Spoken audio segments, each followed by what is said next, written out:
Hello, dearest listeners, and welcome to the Longevity and Lifestyle podcast, where I invite pioneers and thought leaders in all things longevity and lifestyle to give us the strategies, tools, and practices to live better and help us reach our highest potential.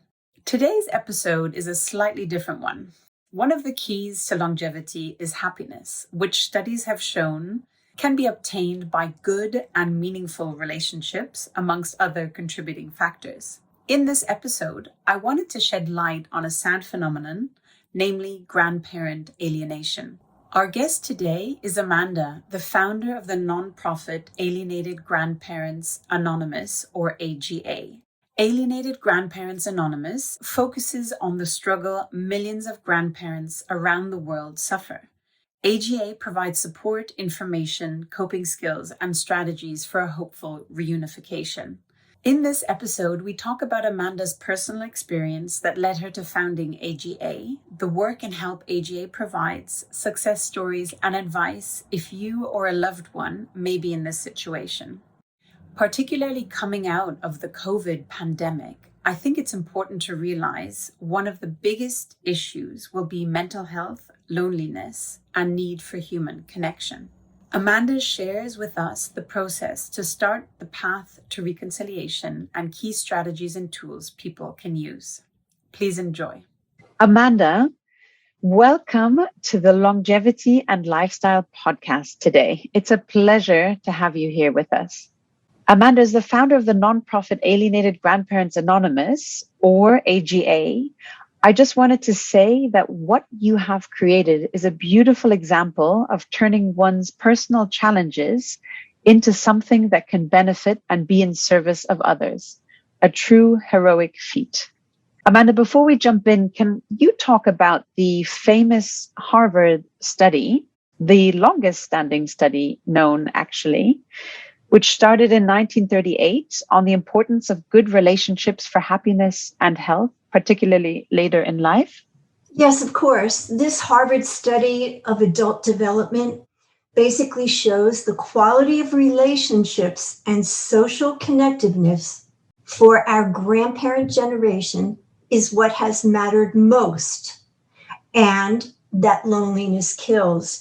Dr. Waldinger compares this with the two most important goals of millennials now, which is to be rich and famous.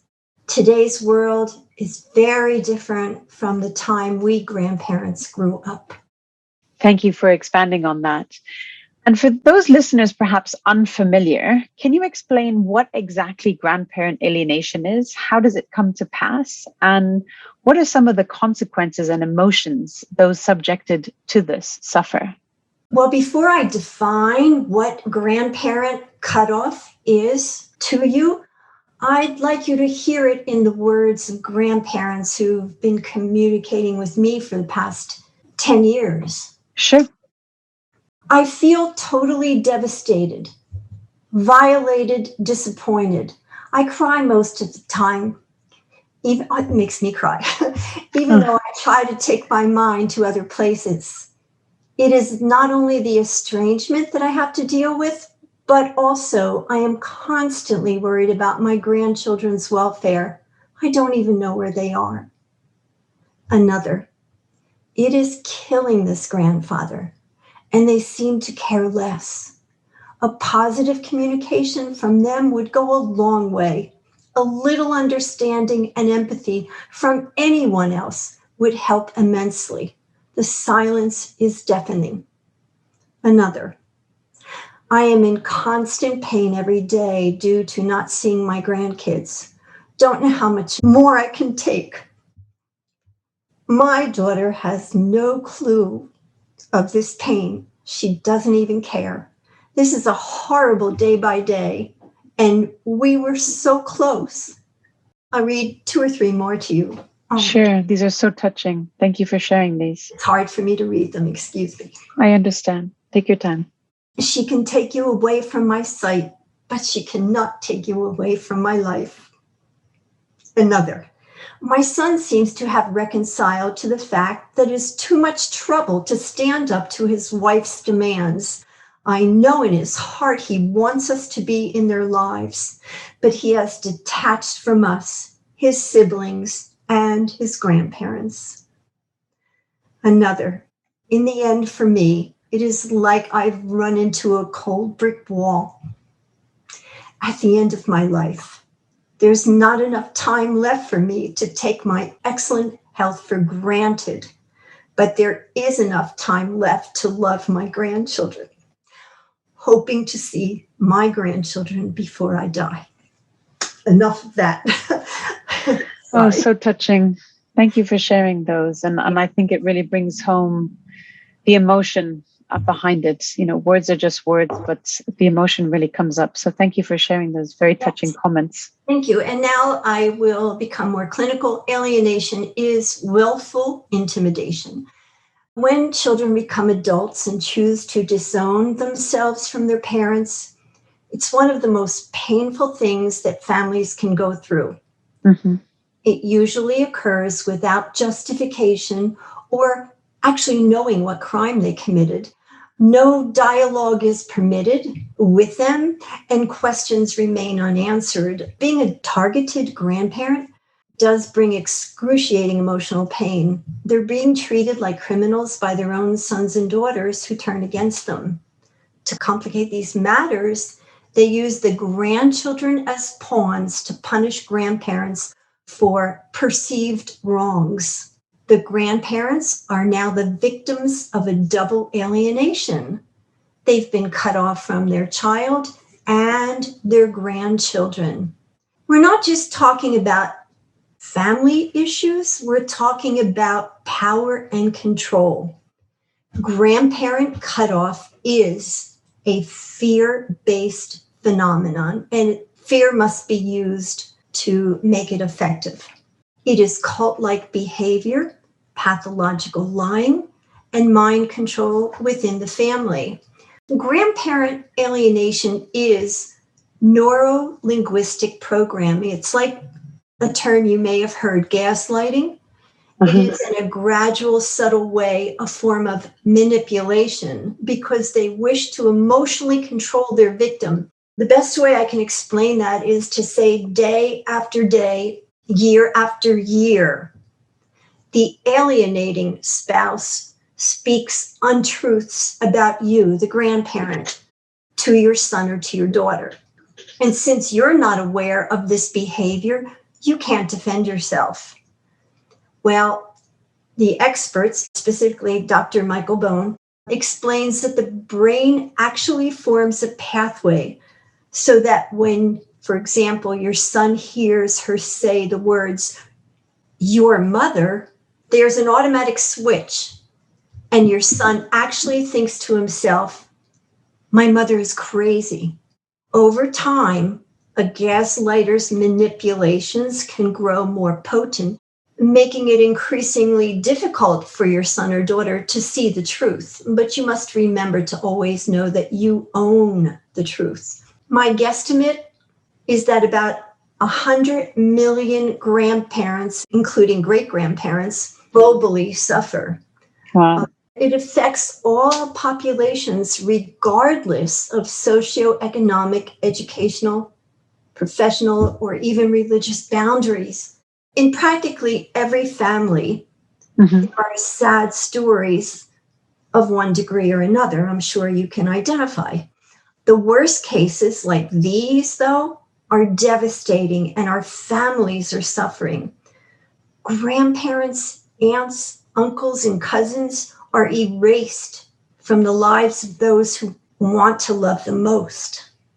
The grandparents are unable to share the stories of their heritage.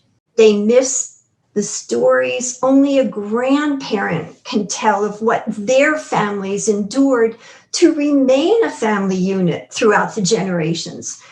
You know, it's indeed very sad to witness the current situation with the British family, where Meghan and Harry have taken their son, Archie, and fled so far away to America. It's true. It's a very current and topical Sad situation. Yes, potentially this might assist in giving some tools and advice. And I wanted to pick up on one point you mentioned, that it's across all countries and genders and socioeconomic backgrounds. I wonder, in the East, so China and in Asia, typically there is a very strong respect for elders. Is this also seen in Asia, this phenomenon, or is it more of a Western? It's not always that way now, actually, in many Asian countries.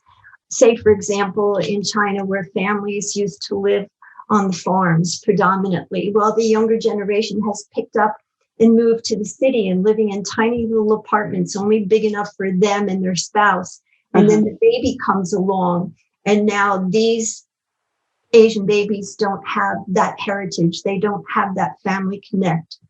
Divorce is more prevalent in Asia now, of all those countries.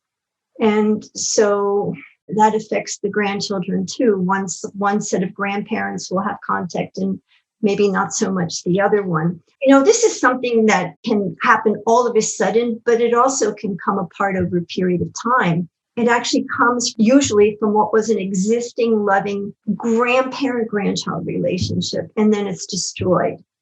And, as each day passes without their grandchildren, grandparents say they feel that part of them dies. But something, we also have to recognize those who have never been permitted to meet or hug or hold their grandchildren, or never told of their grandchild's birth.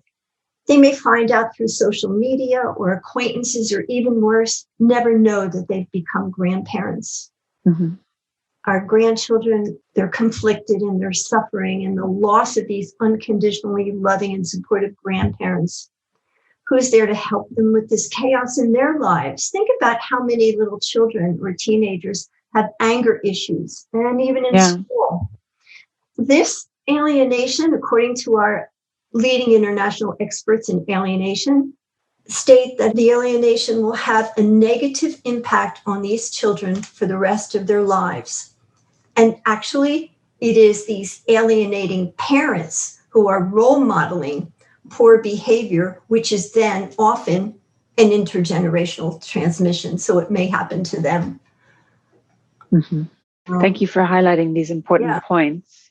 Amanda, I understand there are also not just mental, but also physical health implications for those suffering. Could you explain that? As we age, we encounter physically challenging and often debilitating problems. Yet nothing compares with the unmitigated sorrow that these grandparents and great-grandparents carry in their hearts. Countless cases of stress-related illnesses may be the root cause of these illnesses, which may include migraine headaches, high blood pressure, gastrointestinal disorders, sleep disorders, obesity, TMJ, acute anxiety, PTSD, and depression. Health effects of abuse include traumatic injury and pain, as well as depression and stress and anxiety. Elder abuse can lead to an increased risk of nursing home placement, use of emergency services, hospitalizations, and death. And I just want to say that the leading international experts in alienation state that grandparent alienation is severe elder abuse and severe child abuse, and society needs to take notice of this. Grandparents who are suffering the isolation from their grandchildren and their adult child wonder what kind of life they have been left. And our professional surveys show that suicidal ideation is experienced by the majority of the grandparents. And most of them are too ashamed or guilt-ridden to confess their circumstances, even to their doctors or their clergy. Often they're blaming themselves for having failed, while in their hearts they know that they've been good, decent, loving, and giving parents, and they cannot accept what has befallen them. It's a feeling of despair. Think about grandparents who are sharing pictures and telling stories of their grandchildren. And so these Grandparents who have been cut off tend to shy away from social gatherings or even going to church for the holidays because they don't want to see the interactions of the multi-generation families, happiness together, celebrating. They exist in what we call a complicated grief. It's a grief without closure, and it goes on 24/7. Well, thank you for bringing awareness to this. Would you say there are telltale signs that alienation might be approaching so that listeners could look out for this if they're in a similar situation? Well, AGA has comprised a list of signs of alienation. Actually, I'll read a few to you from our brochure. They avoid socializing with you. This is your children, your adult children. They avoid including you at holidays, birthdays, school functions, or social occasions.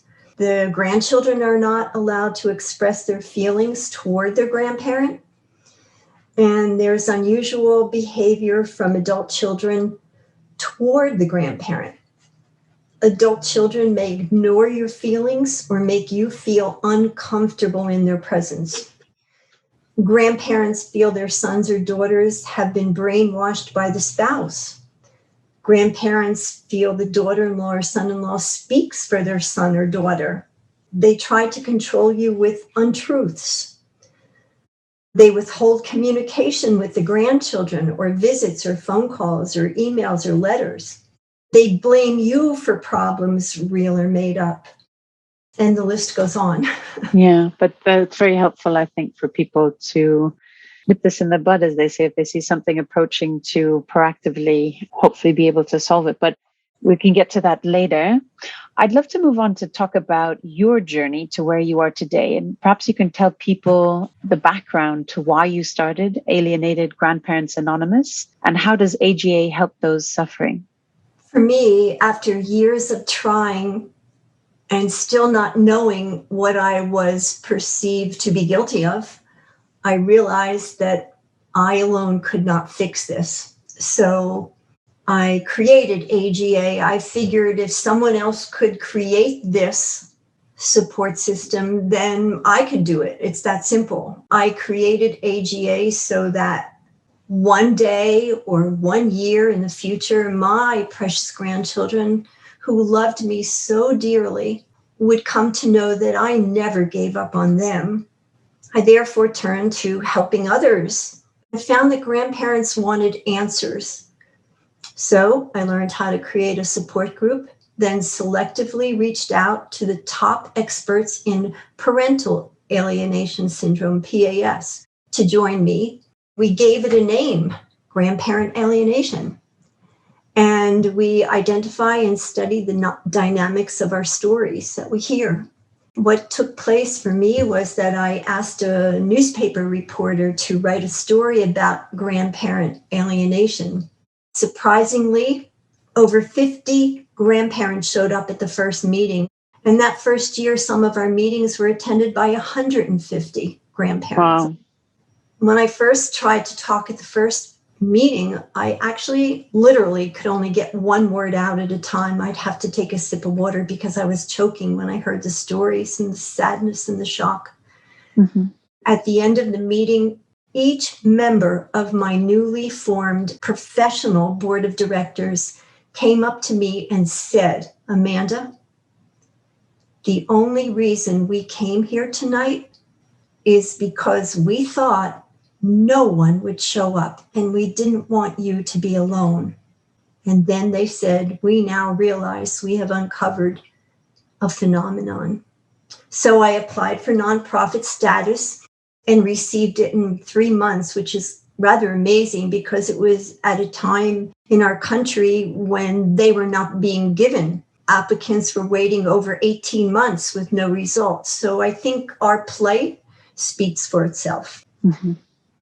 What impact has AGA had in terms of people reached, support offered, and are there some success stories perhaps that you can share?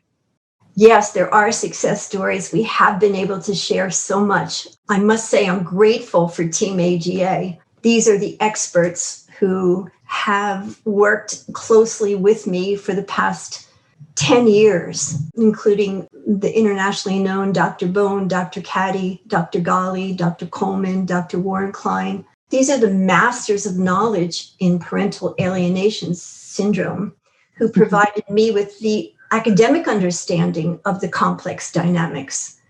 And they agreed to study grandparents with me. Also, we have experts in the field of law, James Carl and Charles Jameson, as well as consultants in fields of mental health. There is medicine, religion, and law enforcement. I would say I've communicated with over 10,000 grandparents, offering suggestions from the advice of these people. And also, our information that we help them with comes from not just our experts, but from the thousands of personal stories I've been a part of, and from the 2 international conferences I conducted with our full staff there. And at support group meetings, these grandparents have actually opened their hearts and shared their emotional pain and struggle with us, just so that we could better comply with the needs you speak of so many millions who are suffering. To date, we have 310 families that I know of with a reconciliation. And the more we learn, the faster these numbers started to grow. But to be honest with you, if we'd had only one success story in the world, all of this effort would have been worth it.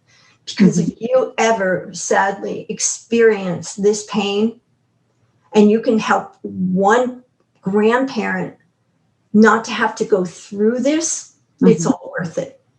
I also want to thank the people who made this possible are the donors, the people who have given donations generously, which has made us be able to have AGA. We wouldn't be able to do it without donations. There's no money coming to us other than from donations of these kind people.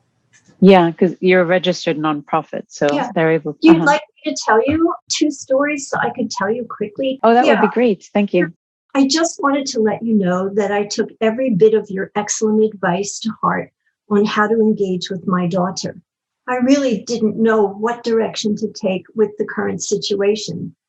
The perspective and clarity you offered were a great gift to me. My cousin, who's visiting with me for the holiday, and I went to her house yesterday with beautiful flowers and balloons, and she opened the door. You were so right, Amanda, about having my cousin along with me. It was a small miracle. We were able to have a pretty good conversation, and all went well. My heart is so much lighter on this lovely holiday because you took the time out of your busy schedule to offer so much sound advice to me. I greatly appreciate it. You gave me my hope when I had very little. Thank you for all that you do. With heartfelt thanks and warmest regards. Very touching. And there are many others. You don't want to hear all 310 of them. But thank you for sharing that. It makes it just so real, the happiness that it can bring and the hope that your work is doing. Can you also share about your invitation to the Palace of Westminster? And for those who are not familiar with that, it's the equivalent of the Capitol Hill in Washington, D.C. Yes, amazing. The Pathway Forming, my organization, has been emotional, but a very rewarding one that I could not have accomplished without the support and guidance and passion from those who have contributed to my work. But I did not know our journey would take us across the globe and to Parliament. The incidence of grandparent alienation is staggering. I had offered to fly to meet with our London support group and the surrounding regions. I was accompanied by Dr. Carol Ghali, a founding member of our board of directors, who completed the groundbreaking doctoral dissertation in 2019 titled Grandparents Who Are Cut Off from Their Grandchildren, an Exploratory Study of Intergenerational Conflicts. Her study takes a look at the degree of cutoff and also depression, complicated grief, suicidal thoughts, and physical health. The London coordinator for AGA, Lorraine, did her due diligence and was able to produce this major event, well attended by grandparents, at the Palace of Westminster. Our panel included Dame Esther Louise Ranson, some barristers who focused on hopeful legislation for the UK. The MPs showed enthusiastic support for our plight and offered many suggestions to me. It was some amazing experience. Thank you for asking. No, you're welcome, and how incredible. And for those listeners unfamiliar, an MP is a Minister of Parliament from the government here. Amanda, I'd love to touch on a book that you wrote titled I Thought I Was the Only One, Grandparent Alienation, a Global Epidemic, which some call the Bible of grandparent alienation. And it's really an all-encompassing book. And can you maybe talk listeners through your book and the important areas that it covers to help people suffering? Yes, I have been sitting in the privileged position of having gathered so much vital information at that time for 8 years and spending an average of 8 hours or more a day talking with and emailing distraught grandparents and great-grandparents. So I decided to place everything I had learned in a book. I'm not a writer, but this is something that hadn't been written. My years will be numbered, but grandparents will continue being cut off from their families. So I spent 2.5 years at this task. Mm-hmm. Grandparents needed to know what I knew. Plus, mental health providers and physicians and family law attorneys, the clergy, the school, etc., they need to know too. So this will help them. And the reason for that, I say that, is because grandparent alienation was never taught in the universities. So we educate them. We have held trainings and given continuing education units to family law attorneys and mental health providers. Before I tell you what's in the book, I would just like to quote one or two of these experts on why I really feel it is so important for grandparents to read my book. I would like, if I may, to quote Dr. Glenn Caddy, Australian American. He says It's the first ever in-depth look at grandparent alienation.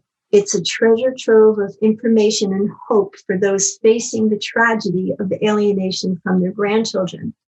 And the Reverend Dr. John Killinger, the author of From Poppy with Love, Letters from a Grandfather to the Grandchildren He Isn't Allowed to See, and 70 other books, he kindly said that if you are experiencing alienation from your children and grandchildren, this is the book for you. Amanda is the world's leading expert on grandparent alienation, and she has distilled into this book her years of experience and understanding as the, well, he says, tireless founder and indispensable leader of AGA, the world's largest organization of alienated grandparents, desperate to see and be with their own grandchildren. It is the indispensable Bible for hurt, puzzled, and distraught grandparents. And I'll read one more quick one. Dr. Joshua Coleman, the author of When Parents Hurt. Amanda is the leader and a unique voice in the movement to bring help, healing, and awareness for those dealing with the trauma of being alienated grandparent. In her book, she brings her years of experience, reading, and advocacy to help the thousands of grandparents suffering with the profound pain of being cut off from contact with their grandchildren. She has probably talked to and reached more alienated grandparents than anyone I know. It shows in her book. I highly recommend it. All right, so my book, just to finish this up, all of your questions that you've always wanted answers if you're going through this or think you may be going through it, I'll just say them in a list here. These are the topics I cover. Explaining the phenomenon of grandparent alienation, the role and feelings of alienated grandparents, the feelings of grandchildren, schools, the complex dynamics of grandparent alienation, PAS, and then other chapters include raging, fear, jealousy, siblings, support groups, divorce and remarriage, reasons why a cutoff occurs, enablers, the gatekeepers, the other grandparents, holidays and special occasions, weddings and births, wealth and money, social media, health and stress, this is abuse, coping, religion, suggestions, strategies for a reconnect, the memory box, amends, reconciliation, and then finally, read these 2 chapters before you make a decision to go through the court system. My final 2 chapters are legal issues and grandparent rights. Thank you. Thank you for sharing that. And so fantastic. You spent those 2.5 years putting this together and providing such a roadmap, I guess, and details for people suffering through this to reference. For people listening who are either impacted by the situation or know a friend or relative who is, what would you say is the process to start the path to reconciliation? And what are some key strategies and tools people can use to support reconciliation? Does this also apply not only to alienated grandparents, but also to perhaps relatives or neighbors suffering? Yes, of course. Well, first of all, with support, trauma is minimized. So support is the number one most helpful thing studies show. When there has been a cutoff. It's the most important thing, support for complicated grief. And the best form of help is to have a peer-led support group, which AGA has registered 150 internationally. Knowledge is power, and grandparents must educate themselves. Understanding this dynamic helps us cope better. And it helps us to form strategies to make a plan for a hope of reunification. The advice from someone who's not well informed can do much more harm than good. That's why we have held the trainings for mental health providers. I know how much you love and miss your grandchildren, but we have discovered that you must focus on your adult child first. Work toward rebuilding a relationship with your own child. And I explain in detail how to do this in my book. But basically, you just want to send them some kind of message on a periodic basis. Simply say, I love you. I will always be there for you. And then tell them something positive about yourself. You need to get back into their present day mind. Since the alienating spouse has rewritten your history with your adult child, the child with whom you used to have a really close relationship with, and continue these periodic messages without any expectations. Do it because it's the right thing to do. Then at a more vulnerable time in their lives, they'll know that they can come back to you without feeling more guilt than they already do. But when you stop reaching out to your adult child, they believe you do not love them anymore. So it's critical to do this. And also it's important to acknowledge their special events and holidays and birthdays. If you don't have any means to contact them, then place every attempt you wanted to make or tried to make and didn't know if they received it, place your thoughts into a memory box. And there was a grandfather actually in my state, and he had not seen his grandson for 13 years. And one day he got a knock at the door. And of course, I'm going to tell you it was his grandson, now 17 years old. Wow. First thing he said to his grandfather was, "Why didn't you try harder to find me? Why didn't you come see me? Why?" He was angry. Not saying anything, the grandfather told me that he went into the bedroom and he took out his memory box and he handed it to his 17-year-old boy, who actually sat down and looked through everything for quite a while. And then he stood up and he put his arms around his grandfather because he knew he had the proof how hard his grandfather had tried to connect with him. Yeah. Okay. That's such a wonderful tool because, of course, there are so many cases, I'm sure, where the contact has just been completely lost or cut off and there's no way to contact them. And to keep that memory box or a diary of the moments that the grandparent was thinking of the grandchild for, hopefully when they reconnect again, to share that and those different moments along the journey is just really incredible. So that's a really beautiful idea with the memory box. Thank you for sharing that tool and strategy as well for giving hope also, and also for the grandchildren. Where do you see AGA growing over the next years? You're already in so many countries around the world. What impact would you like to see AGA making to improve the lives of those suffering? And how can we help to end this epidemic for all of us listeners? I would like to do what we're doing right now. Thank you so much. I want to bring awareness to this human tragedy. Mm-hmm. And that's not my quote. This is the quote of our experts. They call it human tragedy, where grandparents and great-grandparents are truly the victims. I'd like to bring awareness to the people who can help these grandchildren, grandparent relationships. This would include their pediatricians should know about it so they can ask about it. It should include doctors who treat our older population, the clergy who might gain a new insight into what people are hiding because they've been so ashamed. Mm-hmm. Well, actually, it's time to place the blame on the other side. Make amends, grandparents, make amends for what you may have done wrong, but take a stand as a person who did the best they could at the time they were raising their own children. I'm actually hopeful right now, anticipating a meeting sometime this year with the U.S. Surgeon General, who has written a book recently titled Together. His dream is to declare loneliness a national crisis in the United States. My objective to meet with him would be for him to include a focus on the loneliness of grandparents who've been disconnected from their adult children and grandchildren. And this has been heightened, of course, in the pandemic.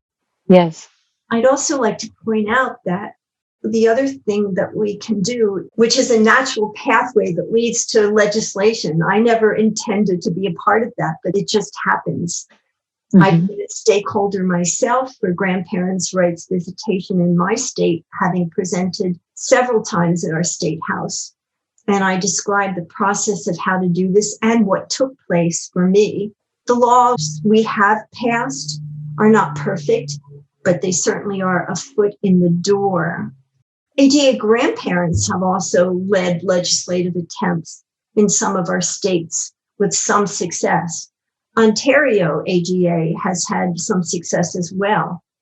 The United Kingdom, Baroness Meyer has championed efforts trying to amend the domestic abuse bill.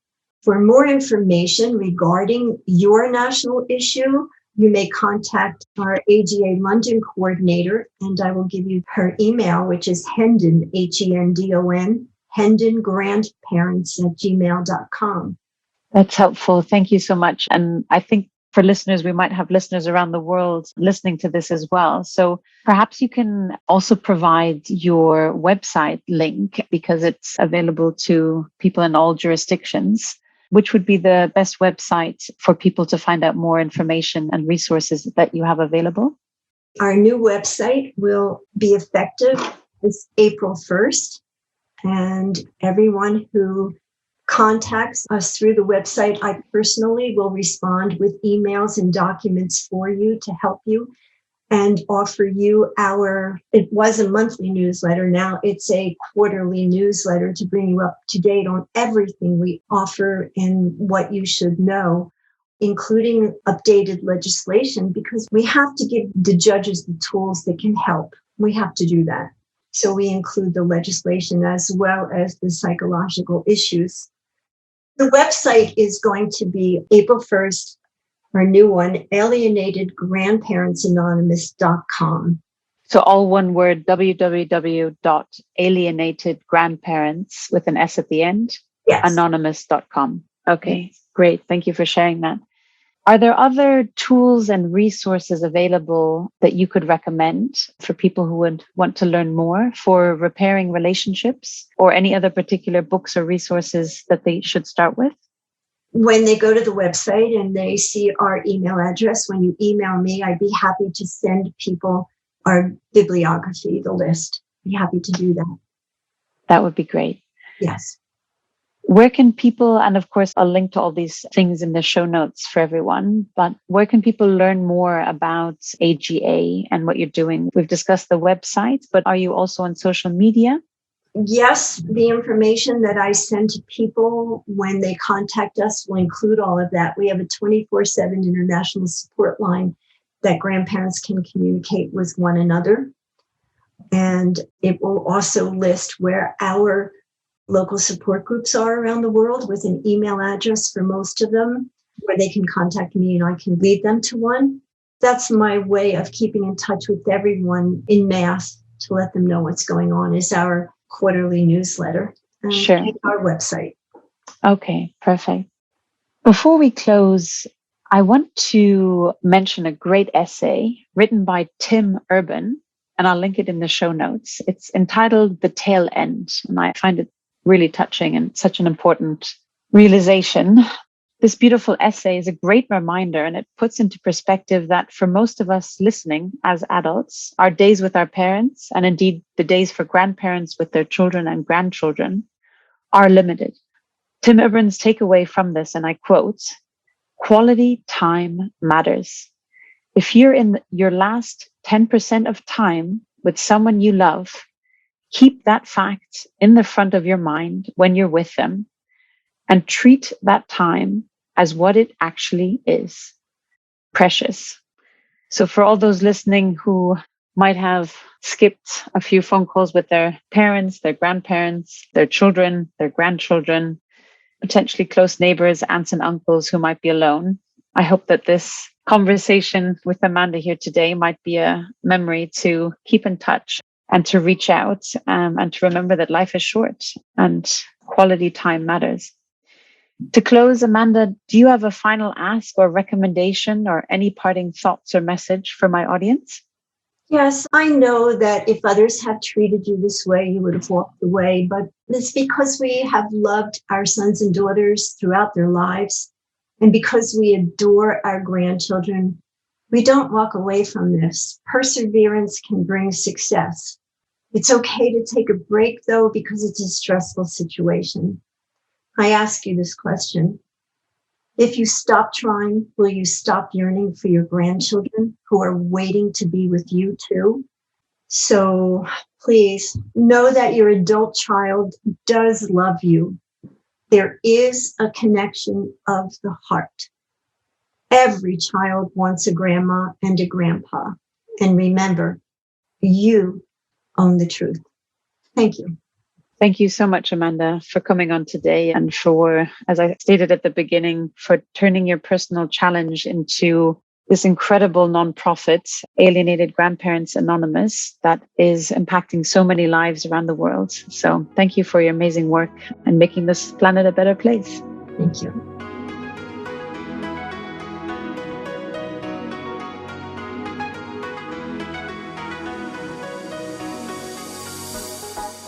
Hi everyone, this is Claudia again. Before you take off, thank you so much for listening to the podcast today. I hope you learned as many valuable insights on living better for longevity as I did. I'd love you to join our longevity tribe so we can learn and grow together, as well as hear your feedback. So please subscribe to the podcast and leave a review to let me know what you thought. Thanks so much and take care.